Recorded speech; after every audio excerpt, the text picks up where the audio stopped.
오늘 본문 말씀은 성경 전체를요 한 구절로 요약한 것이라 해도 결코 과언이 아닙니다. 제가 한 번 더 이 요한일서 3장 23절 말씀을 읽겠습니다. 하나님께서 명령하신 것은 그의 아들 예수 그리스도의 이름을 믿고 그분이 우리에게 명령하신 대로 서로 사랑하는 것입니다. 여러분, 본 구절 메시지는 무엇입니까? 하나님께서 명하셨습니다. 무엇을요?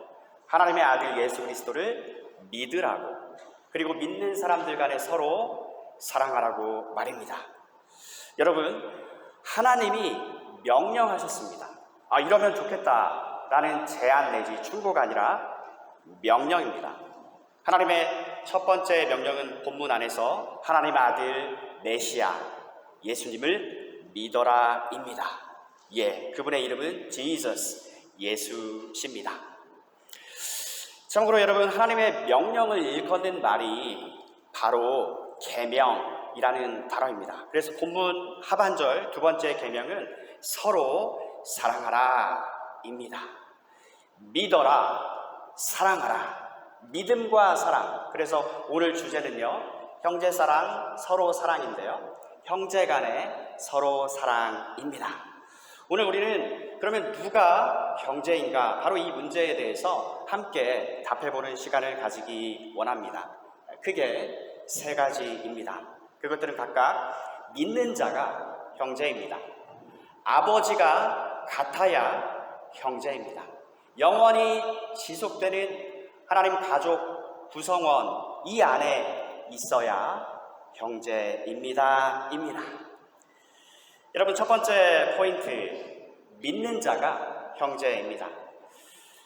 하나님의 아들 메시아이신 예수님을 믿는 사람이 바로 형제입니다.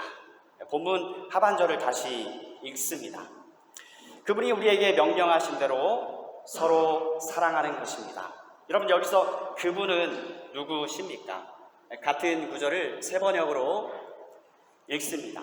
그리스도께서 우리에게 명하신 대로 서로 사랑하라는 것입니다. 그분은 성자 하나님 예수님이십니다. 예수님께서 계명을 주셨습니다. 서로 사랑하라. 이 말씀은요, 요한복음 13장 34절로 가셔야 합니다. 예수님은 선생이고 주님이시죠. 그런데 자기 제자들이자 종인 이 사람들의 발을 씻겨 주셨습니다. 이후 가룟 유다는 예수님을 팔아 넘기려고 밖으로 나갑니다. 때는 밤이었죠. 그리고 예수님은 남아있는 11 제자들을 비롯해서 자기를 믿는 사람들에게 바로 이 계명을 주셨습니다. 새 계명을 너희에게 주노니 서로 사랑하라. 내가 너희를 사랑한 것 같이 너희도 서로 사랑하라. 이 하나님의 메시아는 약속대로 오셔서 자신의 피로 새 언약을 세우십니다. 옛 언약의 대표적인 내용은요, 십계명입니다. 옛 언약은 시내산 언약이고요, 새 언약의 내용은 바로 하나님의 메시아 예수님께서 자신의 피로 친히 세우신 언약이고, 그 새 언약의 내용은요, 새 계명입니다. 요한복음 13장 34절 말씀이요, 예수님은 이 계명을 자기를 하나님의 아들 메시아로 믿는 사람들에게 주시었습니다. 서로 사랑하라. 내가 너희를 사랑한 것 같이 너희가 서로 사랑하라. 이 계명입니다. 그래서 첫 번째 포인트는 형제는 누구인가? 하나님의 아들 예수 그리스도를 믿는 사람들이 서로 형제입니다. 여러분, 우리는 살면서 온 인류는 한 형제다, 소위 유니버설 브라더후드 이야기를 듣습니다. 즉, 이 지구 위에 거하는 모두는 다 한 형제다라는 말입니다. 여러분, 제가 이 주중에 일을 하러 가면 동료들이, 처음 만난 동료들이요, 브라더 그럽니다. 그럼 브라더를 하면 친근하게 느껴지고 기분이 나쁘지 않습니다. 우리는 다 같은 한 보스를 위해서 일합니다. 그러니까 한 보스, 한 솥밥 아래에서 함께 일을 하고 있으니까 우리는 그런 의미에서 보스는 아버지격이고 우리 일꾼들은 서로 형제, 맞죠? 브라더, 형제들이 맞습니다. 그런가 하면 저는 어렸을 때 레슬링을 TV로 보면서 자란 세대입니다. 그 AFKN이라는 이 주한 미군을 위한 방송 채널에 있었습니다. 그래서 뭐니 해도 토요일 오후가 되면 이 WWF로 불리는 레슬링 프로그램을 그 프로는요 방송을 해 주었는데요. 대략 1989년으로 기억이 됩니다. 당시에 이 헐크 호겐이라고 하는 레슬러는 아주 인기가 많은 캐릭터였습니다. 키도 크고 몸매도 좋고 쇼맨십도 좋고 말빨도 좋았습니다. 그가 종종 사용하는 표현 중에 브라더, 형제라는 표현이 있습니다. 너 그거 알아? 브라더? 내가 너에게 할 말이 있어? 브라더? 네가 나한테 어떻게 할 거야? 브라더. 아마도 우리는 다 같은 지구 위에 사는 사람들이니까 한 형제다. 소위 유니버설 브라더후드인 것입니다. 인류는 다 같은 뿔에서 나왔다. 거슬러 올라가면 우리의 조상은 한 아버지를 갖고 있다. 그 아버지 아래 우리 모두는 형제 아니고 무엇겠냐 하는 그러한 이해인 것이죠. 그런데 사랑하는 여러분, 여러분들께 질문을 드립니다. 성경은 이 점에 대해서 무엇을 말씀합니까? 한번 속으로 생각해 보세요. 브라더, 형제가 되려면 재차 아버지가 같아야 합니다. 즉 하나님이 아버지셔야 서로 형제입니다. 하나님이 아버지셔야 됩니다. 그런데 여러분 이 점을 보다 분명히 할 필요가 있습니다. 왜냐하면 세상에는 하나님을 믿는다, 섬긴다는 사람들이 많이 있습니다. 하지만 성경이 말씀하는 형제지간이 아닌 경우가 또한 많기 때문에 그렇습니다. 요한복음 8장에 가보시면 여러분 제가 지금 쓰려는 표현이 적당할 것입니다. 예수님을요 징그럽게 안 믿고 지독하게 반대하고 도시락 싸가지고 쫓아다니면서 그렇게 핍박하고 고집을 피우면서 불신했던 유대인들이 예수님 앞에서 주장하기를 하나님은 우리의 아버지입니다 라고 합니다. 이에 대해서 예수님이 하시는 말씀이 중요합니다. 아니, 내가 하나님을 안다. 그분은 내 아버지시고 나는 그분이 보내셔서 이 세상에 온 아들이다. 그런데 너희는 지금 하나님의 아들인 나를 영접하기는커녕 어떻게든 죽일 거리를, 고발할 거리를 찾기에 바쁘다. 너희가 말하는 하나님은 내 아버지 하나님이 아니다. 그런 다음에 요한복음 8장 44절에서 그들의 아버지에 대해서 우리 주님 예수님은 한마디로 일축해 말씀하십니다. 여러분 이번 주 숙제입니다. 요한복음 8장 44절을 읽으시기 바라요. 한 절은 근데 너무 짧잖아요. 그러니까 전체 한 장을 읽으시면 아주 많이 아름답겠습니다. 그래서 오늘 두 번째 포인트, 누가 형제인가?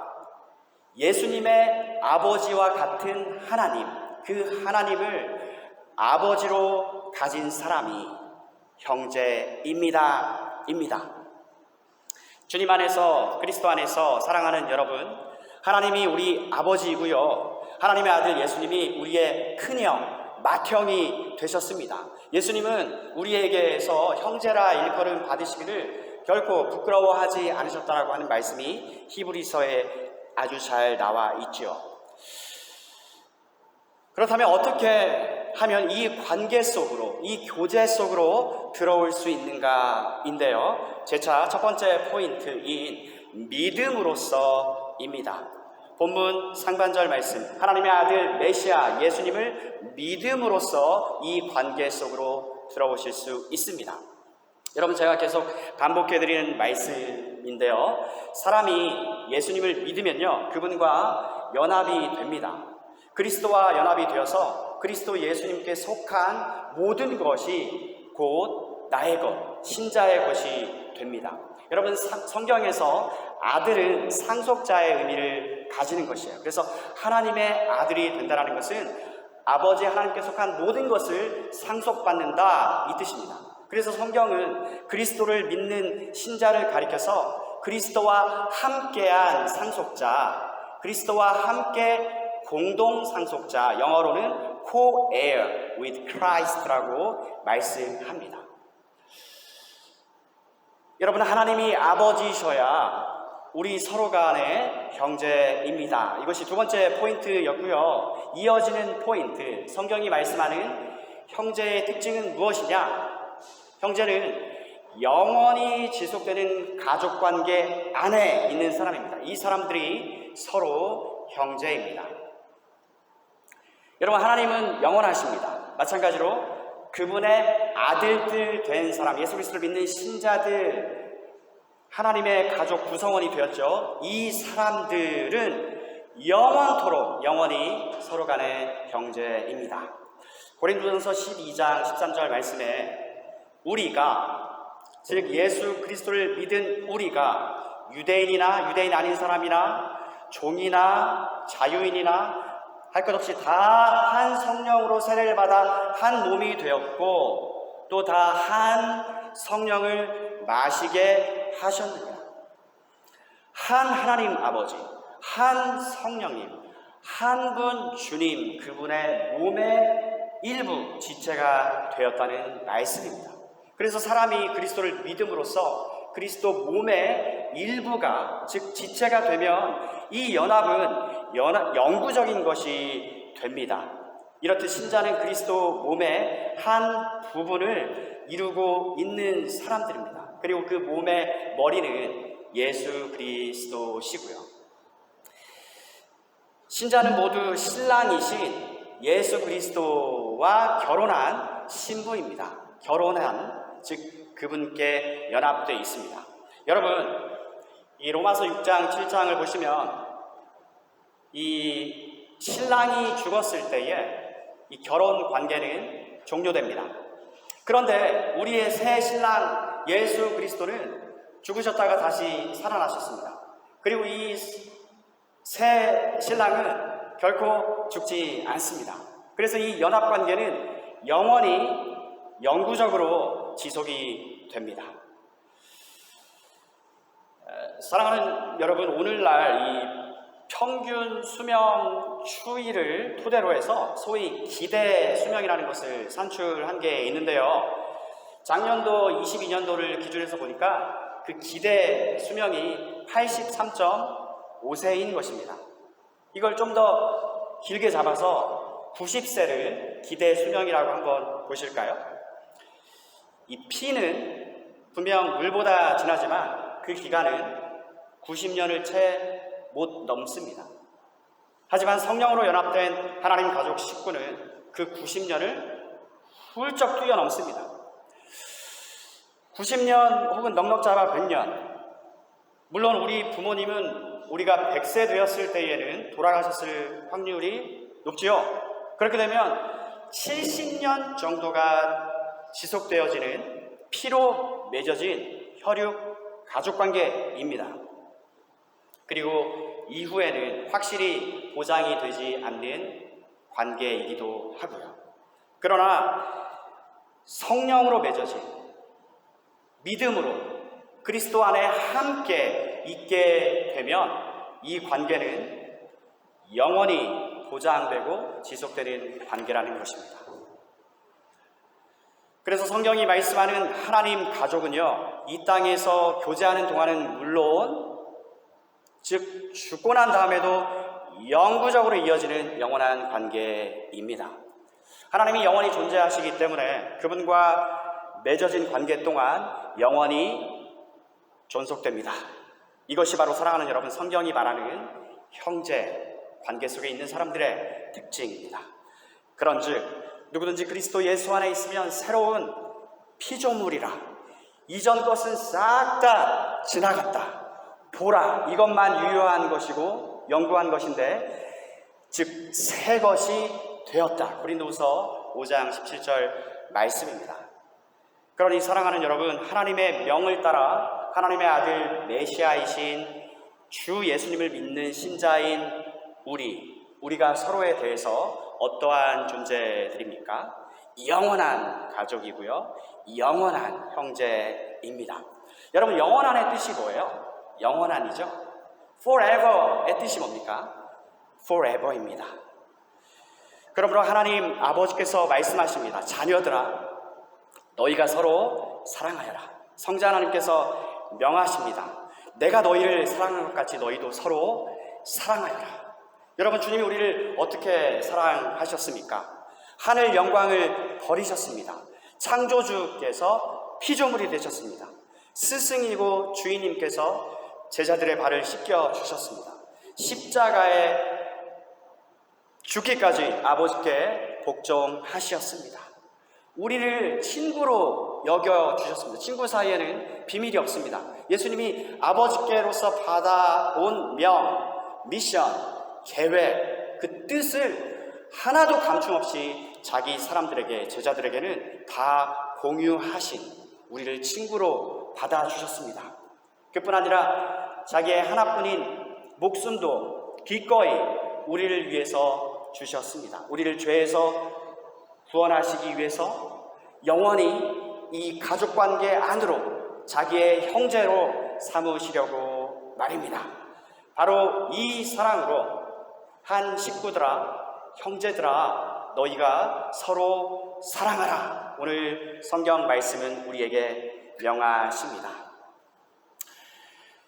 사랑하는 여러분, 이상 우리는 본문 말씀 요한일서 3장 23절 속에서 누가 형제인가 이 점을 함께 살펴보았습니다. 크게 세 가지였습니다. 믿는 자가 형제입니다. 하나님의 아들 메시아 예수님을 믿는 사람, 그리고 아버지가 하나님이셔야 형제입니다. 그리고 이 아버지는 예수님의 아버지와 같은 하나님이셔야 된다고 했죠. 그리고 영원히 지속되는 하나님 가족 관계 속에 있는 이 사람들이 바로 형제입니다. 여러분, 마지막으로 한 가지 질문을 더 드려봅니다. 이상의 형제에 속하는 사람들의 특징 세 가지를 말씀하셨는데, 이 지구 위에 거하는 수많은 사람들 중에는 이 사실에 해당되지 않는 사람들이 있습니다. 여러분, 이들을 가리켜서 우리는 무엇이라고 부릅니까? 이웃입니다. 사랑하는 형제 여러분, 여전히 우리는 이웃 사랑을 해야 합니다. 아직 그리스도와 아버지 하나님을 알지 못하는 사람들, 즉 이웃을 향해 신자는요, 사랑을 베풀며 양보하고 손해를 보더라도 희생적인 섬김을 보이는 것이 마땅합니다. 이 일에 있어 늘 부족합니다. 저도 믿지 않는 분들을, 동료들을 많이 상대하게 되는데 이 일이 쉽지만은 않습니다. 그럼에도 결코 포기할 수 없는 하나님께 받은 명령입니다. 우리는 최선을 다해서 이웃들, 아직 그리스도와 아버지 하나님을 믿지 않는 불신자, 비그리스도인들, 약속에 대해서는, 그 상속에 대해서는 외인들, 바깥 사람들을 향해서 섬김과 사랑을 놓쳐서는 아니 됩니다. 얼마 동안요? 사는 날 동안. 얼마만큼요? 할 수 있는 한 최선을 다해서. 반대말은요, 그 명을 저버리기, 잊어버리는 것, 그들을 무시하는 것, 포기하는 것, 또는 심판, 정죄하는 것. 하지만 주님은, 우리 하늘 아버지 하나님께서는 그러지 말라 말씀하십니다.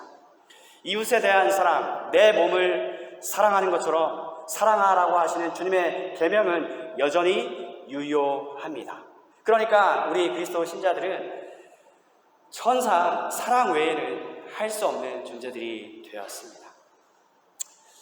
그분들이 영생을 주시려 하나님이 보내신 아들 메시아인 예수를 믿게 되는 그날까지 우리는 힘써 참고 인내하며 사랑으로 대하고 적극적으로, 능동적으로 섬겨야 합니다. 그런데 거듭 형제에 대한 우리의 사랑은 어떻습니까? 여러분, 이 관계는 가장 특별하고 각별합니다. 우선됩니다. 우리는 이미 한 가족, 영원한 지체가 된 사람들입니다. 이 관계는 각별하고 돈독합니다.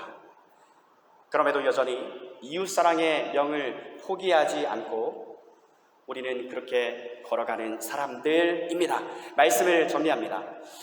오늘 본문은 성경 전체를 요약한 진술이 아닐 수 없습니다.